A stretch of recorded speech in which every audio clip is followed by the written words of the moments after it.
You know that feeling? When someone asks you for something, and even though you're tired, overwhelmed, or just not into it, you hear yourself say, "Oh, yeah, sure, no problem." And then 2 seconds later, you're filled with dread, resentment, maybe even anger at yourself. Or worse, you try to say no, but it comes out like, "I'm so sorry, I just can't." Here's the truth. Saying no is not rude, but apologizing for it, that's what makes you feel small. Today, I'll show you how to say no clearly, kindly, and without a single unnecessary sorry, because your time, your energy, your peace, they're not up for negotiation. We've been taught that no is selfish, that it makes us difficult, ungrateful, or too much. So we cushion it, we soften it, we bury it under layers of sorry, and I feel bad, but what are we really saying when we do that? We're telling ourselves and others that our needs are a burden, that our boundaries are negotiable, and that someone else's comfort matters more than our truth. Over time, that belief becomes a habit. You say yes when you're running on empty. You cancel your own plans to make space for someone else's. You feel used, but blame yourself for not setting better boundaries. And here's what no one told you. You can't set a boundary while apologizing for it, because an apology implies you did something wrong, and protecting your peace, that's never wrong. So let's reframe this entirely. Saying no isn't rejection, it's alignment. Every time you say no to something that drains you, you're saying yes to your focus, your energy, and your future self. Think of it like this. Would you apologize for locking your front door at night? Of course not. It's not rude, it's responsible. Your boundaries are your emotional front door, and saying no is simply turning the lock.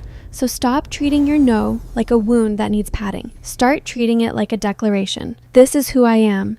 This is what I protect.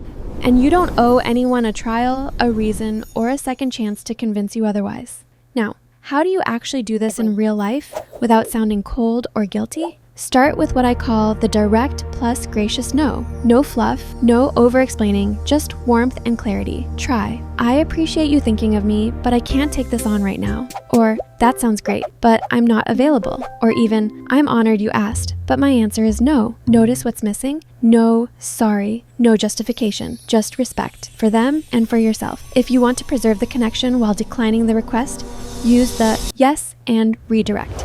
For example, "I can't host this weekend, but I'd love to grab coffee next Tuesday."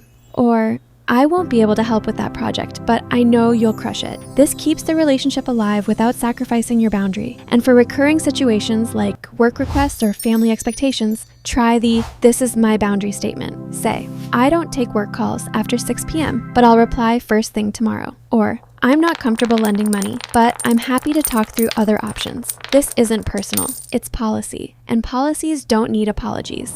One more powerful shift, replace sorry with thank you. Instead of "sorry, I can't help," try "thank you for trusting me with this. I'm just not the right person right now." Gratitude disarms, apologies diminish. Choose your words like your self-respect depends on it, because it does. And to make this real, here's how it sounds in everyday life. At work, "I'm at full capacity this quarter, but I can connect you with someone who might be available." With family, "I love you, and I won't be joining for the holiday this year.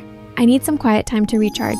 With friends, "I'm not up for a night out, but I'd love to catch up on a walk this weekend if you're free." In dating, "I've really enjoyed our time, but I don't feel the connection I'm looking for. I wish you all the best." Keep it short, keep it kind, and never justify your no like you're on trial, because saying no without apologizing isn't about being cold, it's about being clear.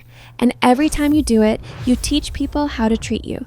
So this week, I challenge you, catch yourself before you say sorry for setting a boundary. Pause, breathe, and choose a calmer, stronger word. No, thank you, or even silence. Your peace is not negotiable. Your time is not infinite. And your no, it's one of the most powerful words you'll ever speak. If this resonated with you, I'd be so grateful if you gave this video a like. It helps others find this message too. And tell me in the comments, what's one thing you're saying no to this week? I read every single one. Remember, you don't need permission to protect your energy, you just need to start.